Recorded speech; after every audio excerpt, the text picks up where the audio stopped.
In this episode of the Unnamed Political Podcast, we'll be discussing the current state of the presidential race in terms of delegates and how Super Tuesday will change that race overall. Rarely is the question asked, is our children learning? My fellow Americans.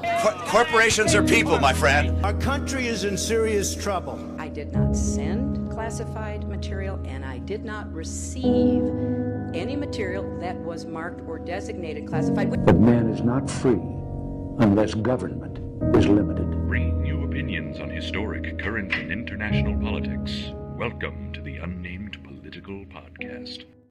Alright, hello and welcome to the 29th episode of the Unnamed Political Podcast. I'm Clark Wolver. I'm Jack Horvath. And we're going to be, like we said, discussing the delegate count, basically, and how it's been affecting the race. Right. So right now, we're far enough into kind of the primaries that we're starting to really kind of see who is the most likely for the nominee. Yeah. We've seen some terrible casualties strewn along the wayside. That's true. If you've seen our previous episode, Jeb is gone. Rest in peace. Okay, and aside from that, we have seen numerous candidates drop out on the Republican side, and now some of the candidates re-entering the field. We recently saw Chris Christie endorse Donald Trump. Right, that's right. All right, Jack, would you like to explain to the audience what Super Tuesday is? All right, so Super Tuesday is like the big day for primaries. Several states across the United States host primaries. 13 to 14 states are hosting primaries, caucuses, whatever, for both parties. And this is usually when you really figure out who is going to be the nominee, I think. Yeah, at this point, we're already kind of seeing it's starting to become very clear that Trump has, at this moment, unless Super Tuesday disrupts him, is locked in on the nomination. Right. So that's pretty much a guarantee at this point. Unless Super Tuesday disrupts that, this is kind of the last hope of the Republican establishment, and it's not a strong hope. So we're seeing the Republicans will have 2 additional caucuses that Democrats won't in, I believe, Alaska and Wyoming. That's right. All the other states involved will be having primaries, with the exception of Minnesota, which will also have a caucus. That will be for Republicans and Democrats. And we're seeing them in states basically everywhere from Arkansas to Virginia will be having these. We won't waste your time listing all of them, but if you're in those states, please like, share, and subscribe. Then we'll mention you next time. So overall, this will kind of determine. Do you think that Republicans will be able to, or the establishment will be able to save themselves? I think there's definitely a couple states where it'll be harder for Trump to win. More specifically, Texas has been, according to the most recent polls, that's been leaning towards Ted Cruz in the past couple weeks. Most of the southern states, I don't know if Alabama's hosting one, but like in the deep south, the Bible Belt especially, I think those are definitely going to sway Trump's way, just because of the rhetoric he's spitting out. You don't think that Cruz will be able to? No, there's definitely some states that'll be tougher for Trump to win, but Cruz, I definitely think has Texas locked in. The other states I think he locked in, I think he has a good chance of getting Tennessee. I don't think that's hosting a primary Super Tuesday, though. But if there's any way to drain votes, it's going to be in the South, because that seems like Cruz's turf, pretty much. I'd say this, but you really think that Trump will do better with evangelicals, that whole kind of that region, as opposed to Trump, or as opposed to Cruz? You think Trump will do better? In the South, yes, I think he will, because his rhetoric really appeals to him, and there's not as many, because Iowa, they definitely care. There's a lot of evangelicals, and that's usually what the state's known for when it comes to caucuses, and that's why people like Cruz succeed. I don't think there's that much of an emphasis on evangelicals, although there's definitely a sizable minority of them there. It's definitely not as big of a deal as Iowa was when it comes to those guys. Okay. But I mean, we are, and with kind of, it is kind of becoming, they're now kind of trying to vie for specific religious groups. We saw Trump, he's been succeeding in South Carolina, he's been succeeding in Nevada. Right. And so that kind of countered what some people had hoped would have kind of been, in at least the Midwest, more of a push towards Marco Rubio. We recently saw he's been courting many of the Mormon votes in that region. Right. We had Mitt Romney has now said that he previously supported Jeb, never endorsed him, and has now endorsed Marco Rubio. It's kind of an 11th hour last-ditch effort by the Republican establishment.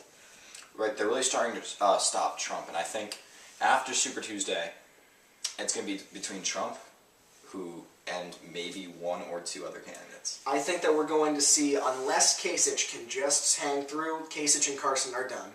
Right. And even past that, Kasich and Carson are done at this point for the most part. It's very sad. I liked Kasich as well. So we're seeing that. And sorry. The only way you can beat Trump, I think, at this point, is that if everyone but one establishment candidate drops out, because overall, the establishment candidates and Carson and all those guys have a higher vote than Trump does, right? They do. But so if we can consolidate all those votes into one person, then we have a chance of stopping him at the last minute. So that's what I hope will happen. But you do also have to look at the fact that if all of a sudden Kasich, Carson, and potentially Cruz, I'm just hypothesizing here, all dropped out for some unknown reason, it wouldn't all be anti-Trump supporters. Yeah, a some lot of of them those people would go to Trump. would go to Trump. I mean, even Chris Christie went to Trump out of nowhere. Exactly. So we don't know necessarily if it, like Scott Walker originally said, I'm dropping out. A lot of people should drop out so that we can team up and take on Trump.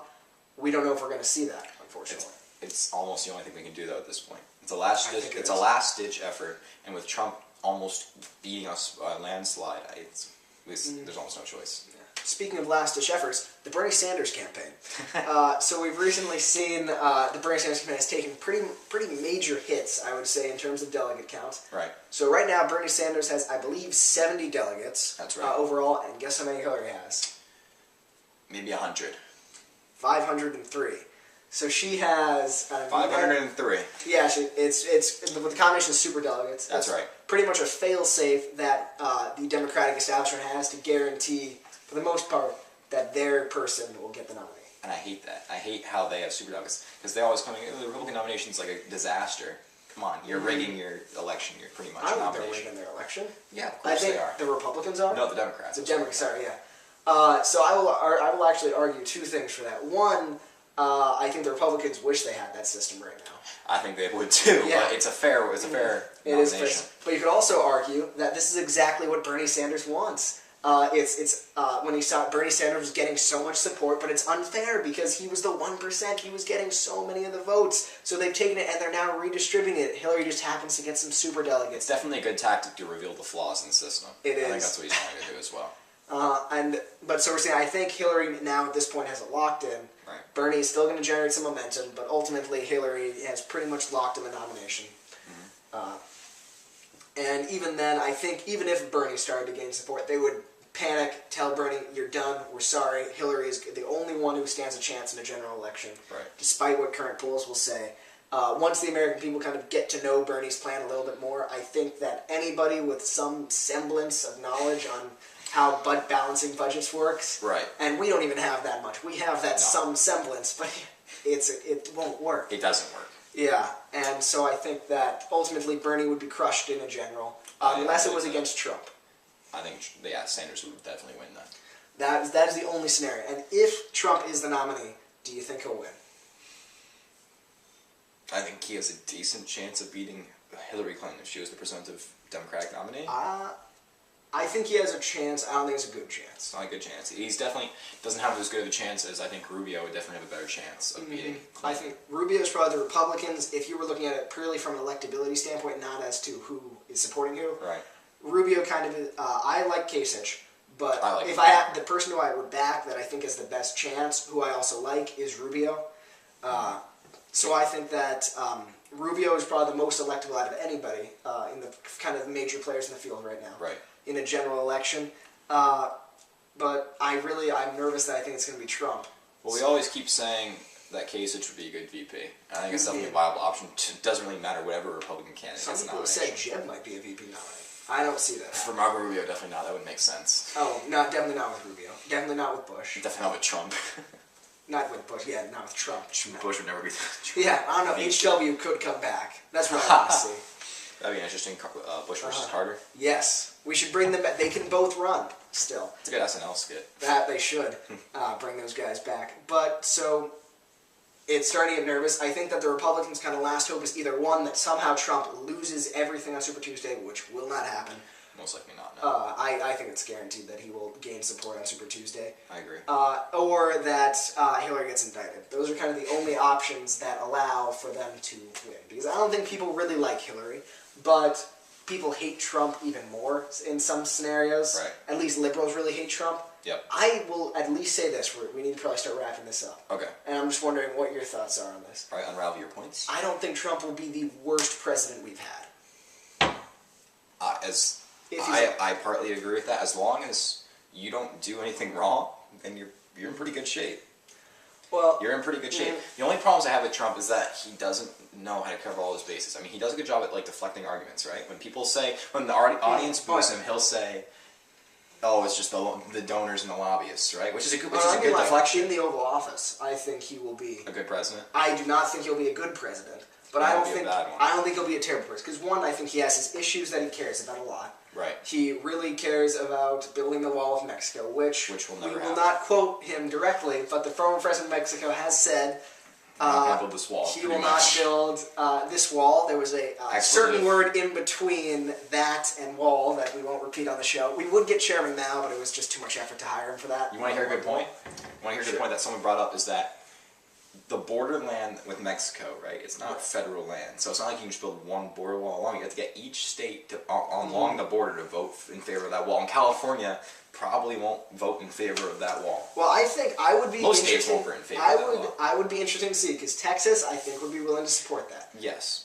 Arizona, You'll have holes in the wall big between chance. Democratic states that don't want it. Arizona, New Mexico, and Arizona, maybe. I mean, Arizona's Tough. got John McCain, so they might be able to push that through there. New Mexico Harder. doesn't have as long as a border there, so maybe. But I would like to see what would happen if Texas sets theirs up. Let's say we have Arizona, New Mexico, and Texas all set their walls up, and then they all flood into California. Do Californians finally say, "Oh, crap, we do need to fix this"? There's a lot of these guys. If we can see if they can kind of realize that I don't know, see if Silicon Valley will finally give a crap. But you never know. I think though, because I think he'll be very much laid off. I think so. He's all rhetoric on his ISIS strategy, the strategy in the Middle East. But so I think what'll happen is he'll talk to very experienced people, and I'm hoping he's been able to run a business effectively. He understands that you need people who really understand things in certain areas. He might not understand it as much in cultural ways, but militarily, I think he has a big respect for the military. I think he would allow generals, people with a lot of experience, to be able to make most of these decisions. So I think that we'd be safe there. I know people have been saying he's going to nuke the world. Right. I don't think he's... I definitely think he has to come to reality with his terms. He knows that some things he say are not possible. I think he knows that. I think he knows he needs to lighten up. Right. I don't think he'll be the worst. You don't think he'll be the worst? I don't think he'll be the worst, but he's definitely not my first choice. Not at all. Well, there might still be some hope for the United States of America. Let's hope so. Yeah, let's hope. All right. I'm Clark Wahlberger. I'm Jack Horvath. Do we want to read out the Instagram followers, or we might have to read them off next time, unfortunately. Yeah, that sounds good. We'll have a second part of this episode. Our Instagram reading off device is currently dead, so we're sorry. But we'll see you next time. Au revoir. Or is it au revoir? How do you say bye in German? Auf Wiedersehen. Auf Wiedersehen. That sounds good.